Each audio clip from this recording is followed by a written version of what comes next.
So in this video, I'm going to show you how to create a simple animation using Adobe Animate. We've already selected a rectangular ad as our template. We have our toolbar down this side. We have our properties here. Properties are really important. Depending on what you select as part of your animation, the properties will change. This is our canvas or our stage. This is where the animation will actually appear. Anything outside of this rectangle won't be visible in the final product. Down here we have our layer and our timeline. Our timeline is made up of these tiny boxes, and each of these is an individual frame in the animation. It's currently set at 24 frames per second, so if we have a 1 second animation, there would be 24 of these boxes in use. So we're going to go and add some text to start with. So click on the text tool, drag a box, and then I type in what I want, in this case, some text. I go to the selector tool, make sure I click on the text, and then I can change the font if I want to. I can change the size, bigger or smaller. I can also change the color. Okay, now I want to add an animation. So to do that, I right click and I create a motion tween. The motion tween is a labor saving device. What it means is that you don't have to animate each frame individually. It has a start point, an end point, and it will fill in the gaps in between. On this one, it's added 1 second's worth of animation, so we have 24 frames.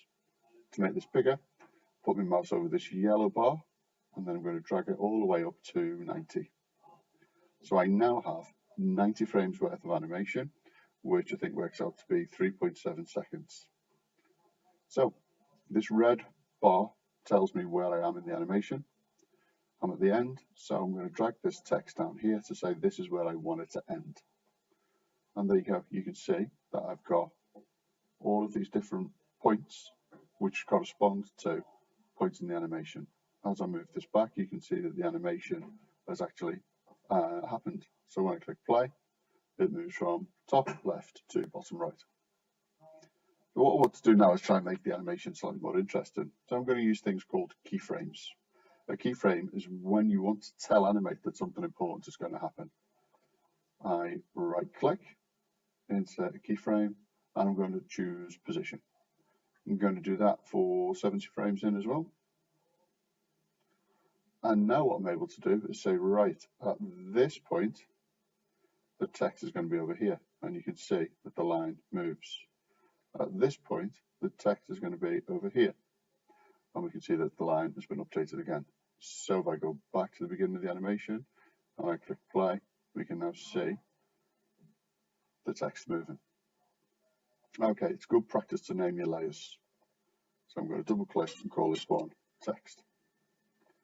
I'm going to add a new layer now. I'm going to use this to add a background that's going to change color. So I'm going to add a rectangle. And at the moment, the layer will cover the previous layer. I'm going to rename it to background. And I'm going to drag it so that it's behind the text. Now we can't really see much because it's the same color as the text. So, pointer tool, click on the shape I've just put in, and then I'm going to change the background color to something different. So I've now got a blue background color. The animation still plays, but just against a blue background.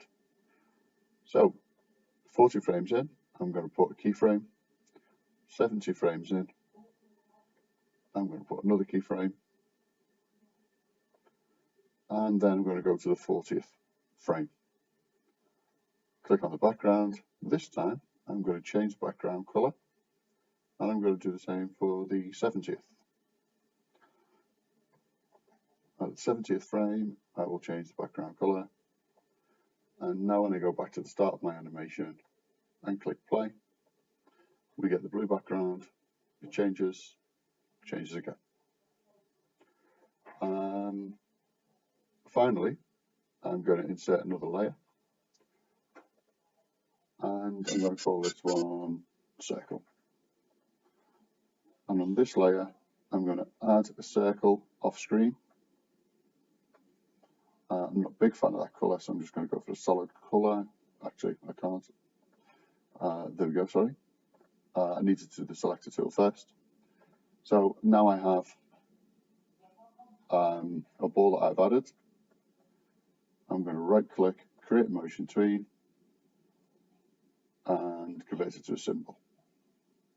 Okay, so I'm at the start. Where do I want it to end? Well, I want it to end over here. We can see it's still on the line, so we know what the animation is.